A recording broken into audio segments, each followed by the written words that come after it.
Hey, what's going on, guys? I hope everybody's doing well. It's Everett here. So I wanted to make a video kind of explaining a little bit of the why on why we train our mobility and some of the different components going on.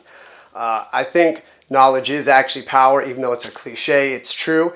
And people tend to get hung up on switching from program to program because they don't really know why they're doing things and what the end goal is. So imagine you've got the world's best, say swimming program, you went to Michael Phelps for it, but you never sleep well, you never hydrate. That's going to severely impact your ability to do that program. Same thing, you could get the best mobility training program or the best stretches or exercises for you specifically, but you don't really know why you're doing it and you end up not sticking with it.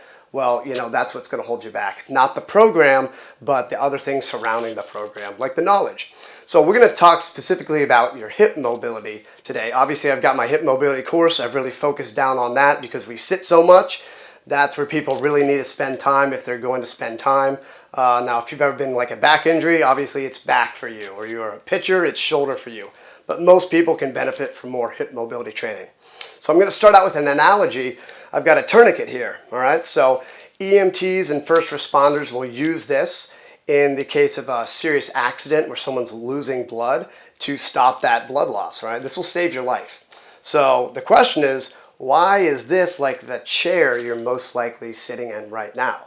Well, obviously blood flow is important for getting oxygen and nutrients to where they need to be, and then waste and byproducts back out. Your hip joint, all right, which is obviously impacted by sitting all day long, gets very little blood flow.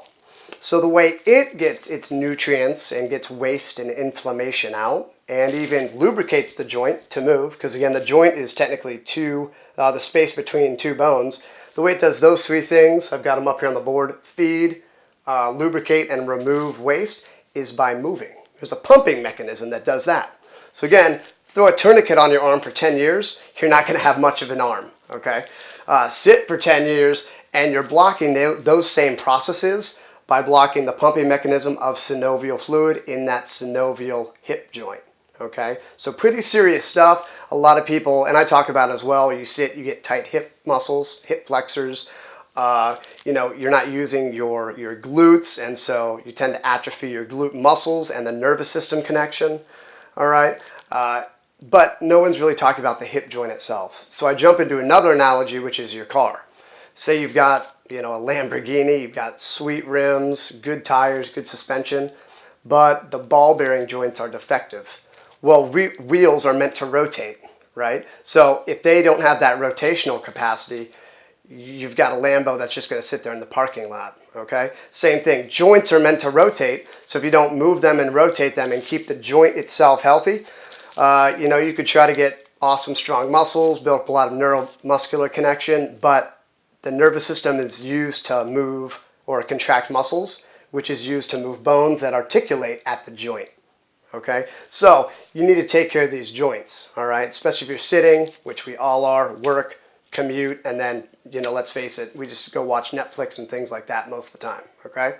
Going to the gym a couple days a week might help with this because it's movement, but it's really not enough. So keep it simple, walk more. 5 minutes, 10 minutes, 20-minute walks per day. Try to go through full ranges of motion. I've got some videos up. I might link them up in this video about, basic warm-up moves you could do morning and night just to move more. And like I said, I've got my full hip mobility course, 2 hours of videos, 15 videos long, laid out in really structured fashion. And we actually go through controlled articular rotations. We call these CARs in the FRS system, and that's a way to be very mindful and move your joint through a full range of motion and make sure you're not cheating or compensating in one fashion. So the course is pretty cheap, $29. If you don't have $29, again, just walk more, do basic hip warm-ups, hip circles, things of that sort, squats that are pain-free, stuff like that, lunges, just move more to keep your joints healthy. All right, so I hope you liked the video. If you have further questions about it, it's a big, deep topic. Leave them in the comment section. And again, just like I said, it's a big topic, so I'll try to have more videos that explain more of this and maybe give you more ideas about how to handle it outside of the hip course on my website. So leave comments in the description. Obviously, like, comment, subscribe, all that good stuff for more videos on this topic and other topics like that. But again, I hope that really helps you visualize what's going on when you sit and why you might be having some hip issues and just stretching or foam rolling or getting a massage isn't really helping you out. And again, this is long term, so think osteoarthritis. You don't feed that joint and you don't lubricate that joint, the surfaces are going to get beat up much quicker. There's other reasons to have arthritis. I'm not saying you're going to cure your arthritis by getting my hip course, but again, that's a factor that you can handle right now and consistently. It's not getting fixed because most people don't even understand what's going on, all right? So again, hope you enjoyed it, and see you guys in the next video. Have a great one.